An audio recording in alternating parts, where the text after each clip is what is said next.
ছোটোবেলায় ঠাকুমাকে দেখতাম শাক শুধু না ভেজে এরকম বড়ি আর বেগুন দিয়ে ভাজতো।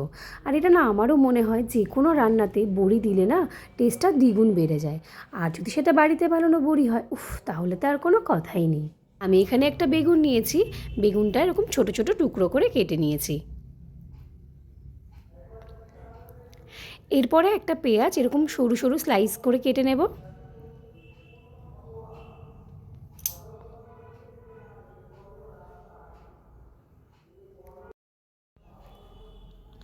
এরপরে কড়াইতে একটু সর্ষের তেল দিয়ে তার মধ্যে প্রথমে বড়িগুলো একটু লাল লাল করে ভেজে নেব।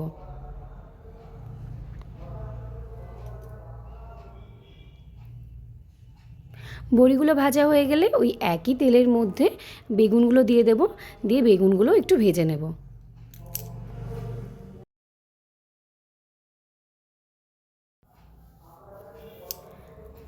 আর ওই ভাজার সময় পরিমাণ মতো নুন আর হলুদ দিয়েছিলাম, দিয়ে একটু ভেজে নিয়ে তুলে রাখবো।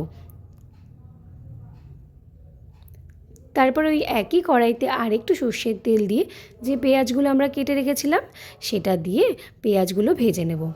আর হ্যাঁ, আমি দুটো লঙ্কা এরকম কুচি কুচি করে কেটে রেখেছিলাম, সেটাও এর মধ্যে দিয়ে দেবো।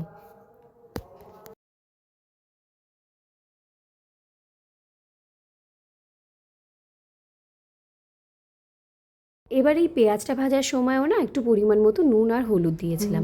আচ্ছা, এই নুন আর হলুদটা কিন্তু একটু বুঝে শুনে দিতে হবে, কারণ বেগুন ভাজার সময়ও আমি নুন আর হলুদ ব্যবহার করেছি। আর কয়েক দানা চিনি দিয়ে দেবো, এটা সম্পূর্ণ অপশনাল, চাইলে নাও দিতে পারেন। আর এই যে বেতো শাক, এগুলো আমি ছোট্ট ছোট্ট টুকরো করে কেটে জল দিয়ে ধুয়ে রেখেছিলাম। এবার এটাকে পেঁয়াজের মধ্যে দিয়ে ভালো করে মিশিয়ে নেব। এখন এই যে এক কড়াই দেখতে লাগলো, ভাজার পরে কিন্তু একদম একটুখানি হয়ে যাবে।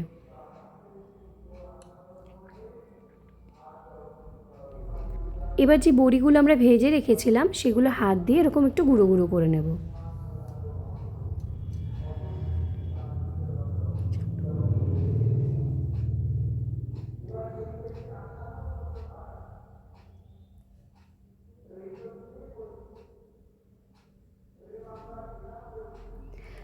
এবার শাকটা হয়ে আসলে ভেজে রাখা বেগুন আর বড়িটা দিয়ে একসাথে ভালোভাবে মিশিয়ে নেব। ব্যাস, তাহলেই রেডি আমাদের বড়ি আর বেগুন দিয়ে বেতো শাক। এবার গরম গরম ভাতের সাথে এটা খেতে কিন্তু দারুণ লাগে।